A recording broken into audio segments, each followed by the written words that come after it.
So don't think of it as okay. So you create American job, that means that you satisfied one of the criteria. Right. It's definitely going to help you make a good impression. Right. So I think the bottom line is that you can also gather evidence which kind of build your profile or support your profile along with the criteria that you need to match. Absolutely.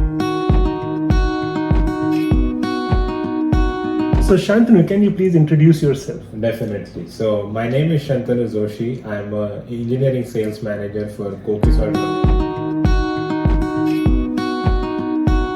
So Shantanu, what evidence did you submit for your EB-1A I-140? Right. So I applied for the 5 criteria out of the possible 10. The first, and there is a video already out there on the channel. Go watch. Yes. I have listed out all the 10 criteria and explain what each criteria means and how you can fulfill it.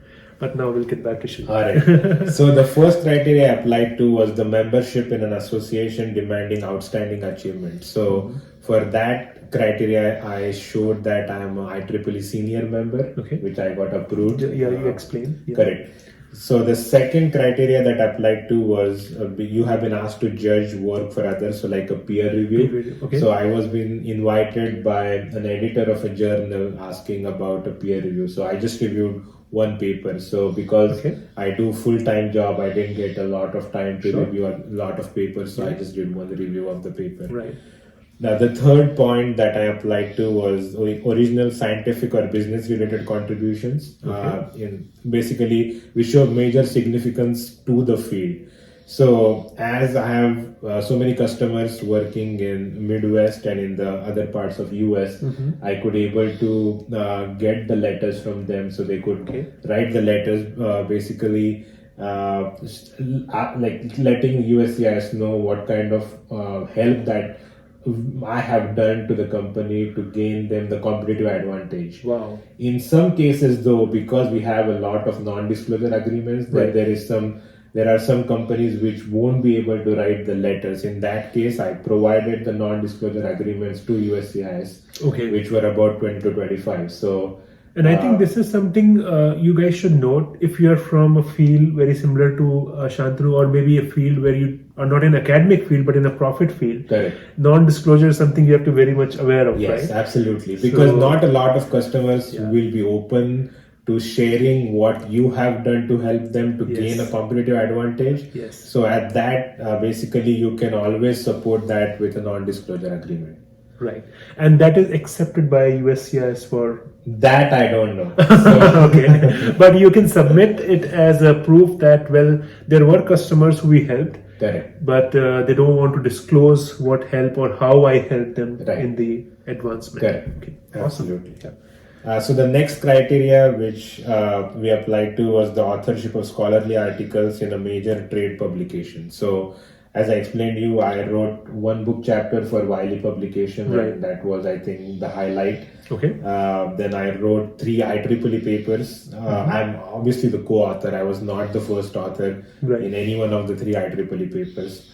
I also wrote a paper for American Society of Mechanical Engineering conference, 2 journal papers and 14 international conference papers. Out of the 14 international conference papers, one of the papers actually got best of proceedings in one of the conferences. Again, I was not the primary author or the first author, but I was listed as one of the authors in all these papers. And can I ask one thing here? So a lot of people might have this question that, well, Shantanu was in a master's, and then after completing his master's, he went to a technical job.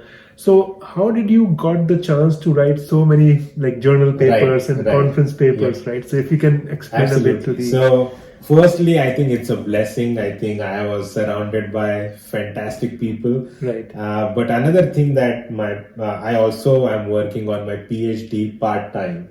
Okay. So that basically introduced me to my professor, who is my mentor too. So he basically pushed me to do some research on the side, And then also with the industry connections, I think I could basically support my work in a way, because the PhD that I'm pursuing in is very closely related to what I do every day. So again, not everyone gets an opportunity like that. So that's why I said I'm blessed. So that's why I got a better opportunity to write more papers. Right. So. And are you still continuing your PhD as a part-time? Or? Yes. So I just cleared my qualifier exam last year. So I'm now working on my dissertation. So hopefully one of these years I can finish it. Wow. So. All right. So the last one which I applied to was the performance of a leading or critical role in distinguished organization. So when I started for the company, I was employee number 3. So there was not a lot of presence of our company in US. So I got a great opportunity to grow the company and grow myself as well. So was this a startup when you started working for them? And you can say yes and no. So as a company, the company started in 1964 in Japan, but in US it was started just a couple of years before I joined. So it was a startup as a division of US, but as a company it was an established company. So it was a big company, but just recently started in United States. Correct. So I could basically explore a little bit more, because whatever I could do, it could really reflect in the sales numbers. So that was one of the highlights, I think, that I could establish as a critical role, because if I don't work, then my company is not going to make money. So whatever you work directly corresponds to your profit and loss statement. So that's why whatever you were doing in the company is directly reflecting on the outcome of the... Absolutely. And to show that, we basically supported that with a letter from the president of the company, as well as my current boss, who is the general manager of this division. And we showed like how many accounts we won before I joined the company and after I joined the company. And also we showed about the revenue, how we increased our sales revenue before 2014 and after I joined the company after 2014. So I absolutely put the Excel graphs, which my lawyer suggested that we should absolutely do that. And then I also wrote a little bit about some of the customers that I helped without taking any names or without taking a lot of like the specific application, just in general idea about what my work was and how that helped different companies to gain competitive advantage. Wow. So I think you kind of had out of 10, 5 criteria listed out. And then you covered with each with the evidence. So Shantanu, this is great that you had 5 out of 10 criteria covered. I think very few people are there who can cover these many criteria. No, I like for myself, I had I think 3, and then I had expert letters, which was like an add-on. So this is great. So how much time did it take you to organize all the evidence? Because I think it will take some time to get all the evidences, everything sorted out, everything listed, and also get the legal draft, which I think the lawyer must have written for you. So how long did it all take? So to be honest, I think started collecting evidence around June 2021, June or July 2021. The IEEE senior membership, that whole process basically took about 4 months. So I mean, I was just working on that till October or November, and then obviously to get the letters from the customers or the people in the industry for them to write the letters, it took about 4 months. So the entire process I finished in by February 2022. So that's like around 6-7 months here, and then, so 8 months in total. About 7 to 9 months. Wow. So in my case, I think I took around 6 months to gather all the evidence, get the application filed. So for your case, it was like 7 or 8 months. Wow. So guys, you can see like it takes time to build a EB-1 profile. It's not just one day. It will take, like, for example, he was here in 2011, so it took him almost 10 years to make that profile so that he can target that current EB-1A, which is the extraordinary ability petition.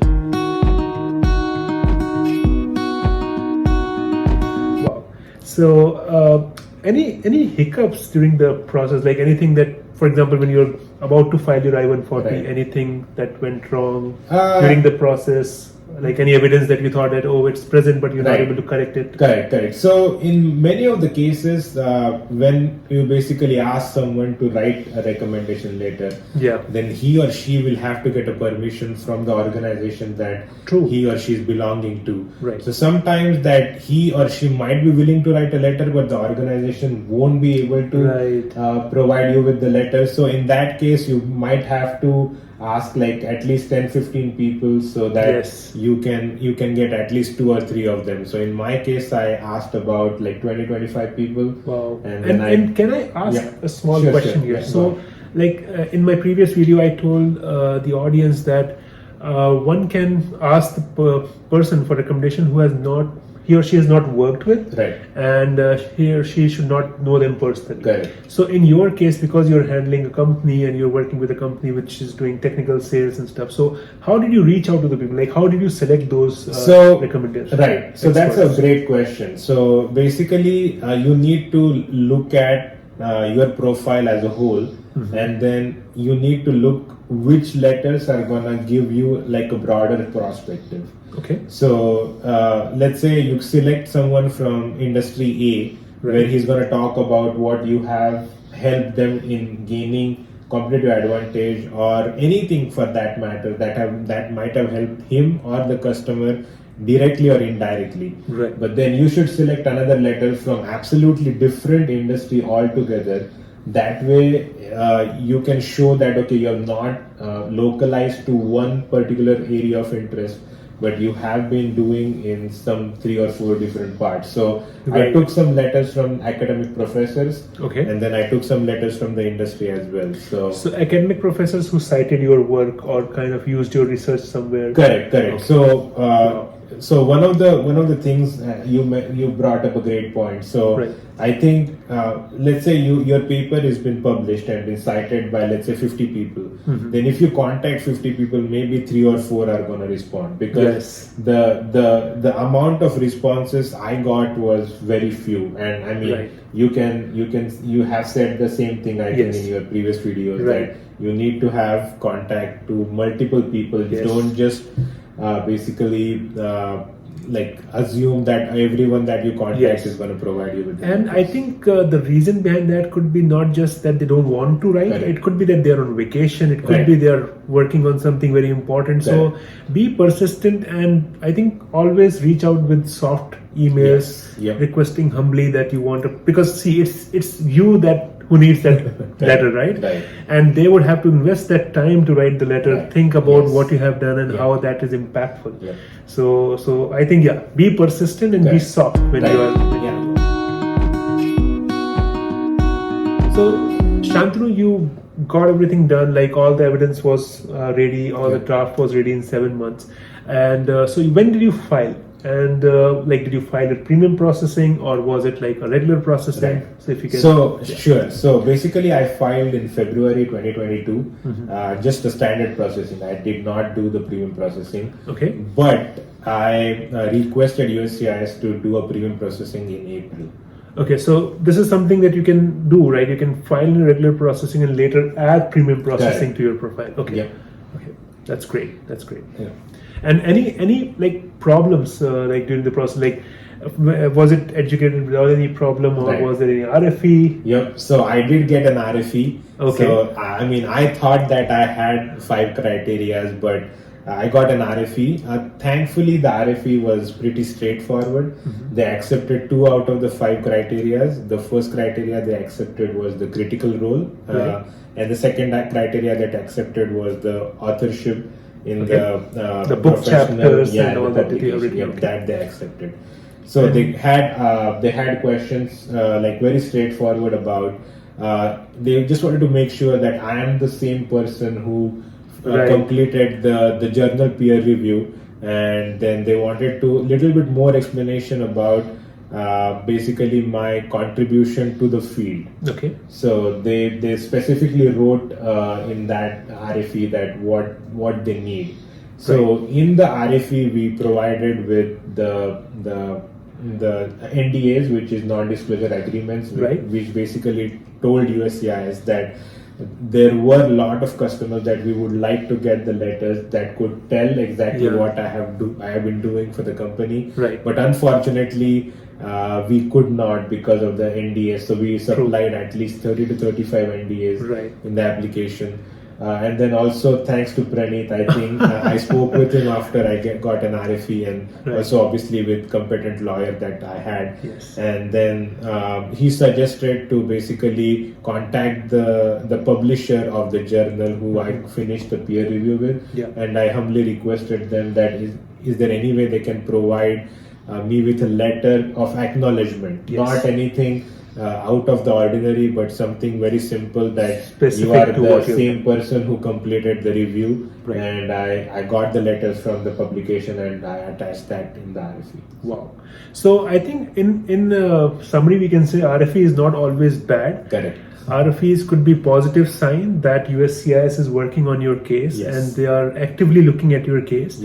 And as I explained in the previous video, which you should go and watch, that USCIS doesn't just look at the criteria that you have fulfilled. They do a two-way analysis, quantitative, where how many criteria you meet, and qualitative, like after meeting those criteria, are you in the top 10% in the field, or are you in the top of what you're doing right now? So RFEs are good. They're not always bad.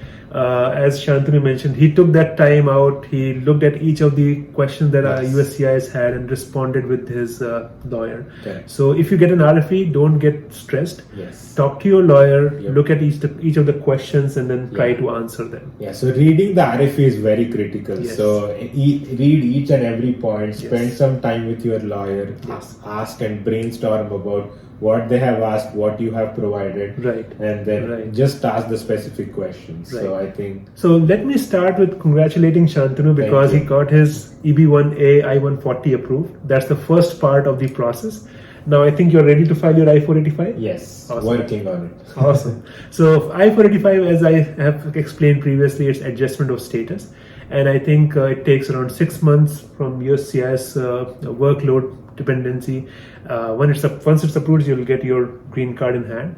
So anyone who is in different part of the world or United States planning for EB-1A, EB-1 in general, please go ahead and file because this is the fastest you can get your green card. It's current for all the countries. So once your I-140 is approved, there is no wait time to file your I-485.